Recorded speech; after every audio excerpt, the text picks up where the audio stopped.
Okay, so today we're going to be talking about how Spain lets go. America moves very, very quickly and is because of the downfall of Spain. And the reason why Spain is experiencing so many troubles is very simply the Napoleonic Wars accelerates their decline. Napoleon goes into Spain, tries to take it over, put his brother in charge, and basically devastates the country. They're able to get rid of him and the French, but the country is in waste, as is much of Europe. Europe is very, very weak right now. They can't do very much, and Spain is especially problematic because they own all of this territory here, all throughout South America, Caribbean, Central America, North America, including Florida, Texas, California, and so forth. And they were trying to move even farther north. But the territories that we'll be looking at today is Spanish Florida, Texas, California, and Oregon. We at this time, by the time the Napoleonic Wars are over, Louisiana Purchase has already been made, so America is now this size right here. The problem with Florida is that they have, Georgia. If you remember the First Continental Congress, they couldn't attend because they were having trouble with Indians. Indians were attacking them and they needed the British help. Well, that problem has persisted, and Indians would come across the border from Spanish Florida, attack, and then run across, and we couldn't go get them. Well, after a while, America just decided, you know what, we're going to go after them anyway. Who cares about the Spanish? And another problem that they had was slaves would run away. You know, if you're a slave, you don't want to run north because you're just running into more slave states. You don't want to run east because you're going into the ocean. And if you go west, there's still more slave holding territories in this direction. So it's the easiest way is just to go south into Spanish Florida and seek refuge there. Well, again, the Americans would go and chase them down. So to solve those two problems, America wanted Florida to cut off those two problems so they can go ahead and deal with it. And so we pressed for occupation of Florida. So we made a deal with the Spanish. We're going to give you a little bit. We're going to forgive some loans, and we're going to recognize that Texas is yours, and then you're going to give up your rights to Oregon. So Britain, America, and Spain all claim this territory right here.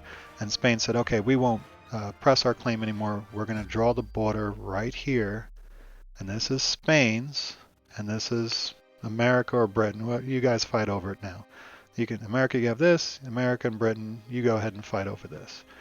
Um, so that doesn't quite work out as Spain expects, because then Spain, since they can't really hold on to its territories, and inspired by America breaking away from Britain, all these territories in South America and Central America start breaking away from Spain and making their own countries. Mexico is one of them. So Mexico takes over Texas and California.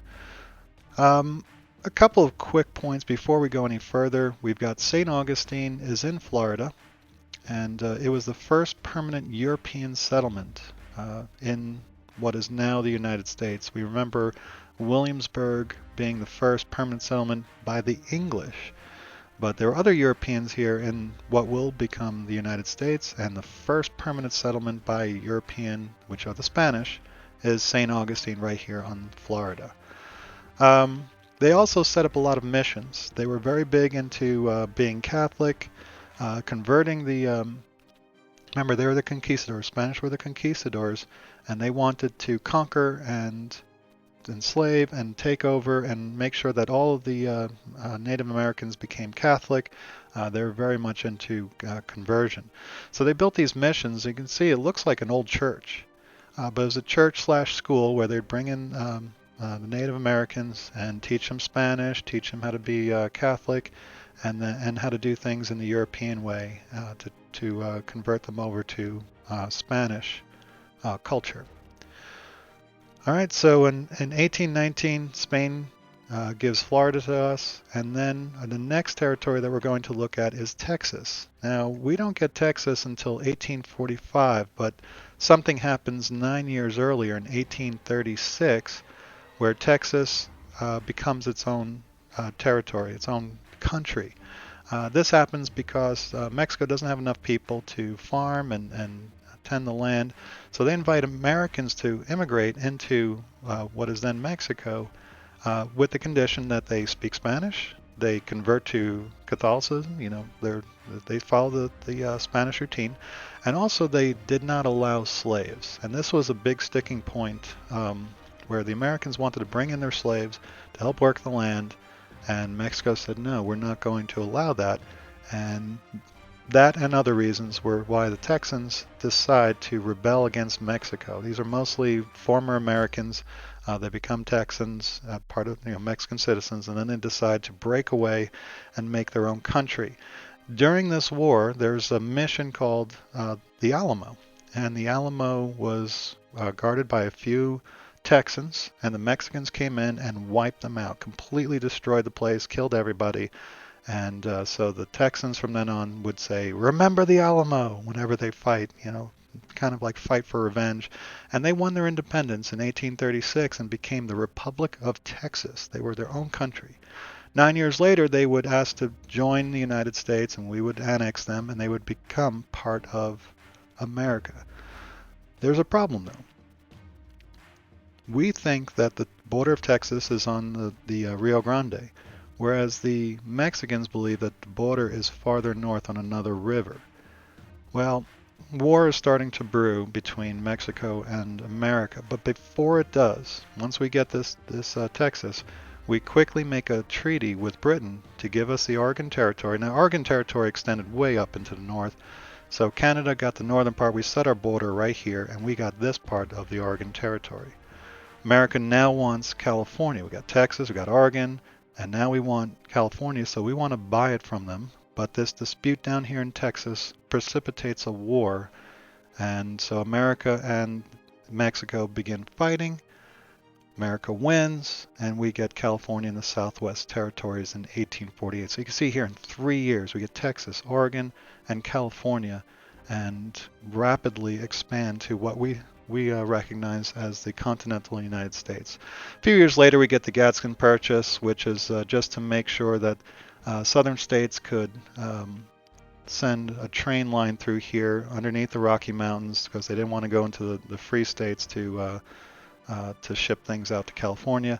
So that comes in later, but that's neither here nor there, so don't worry about that. That won't be on the quiz. But do remember, missions, St. Augustine right here in Florida was the first permanent settlement. Mission is a building that served as a church and school where priests taught the American Indians about Christianity and European ways of doing things.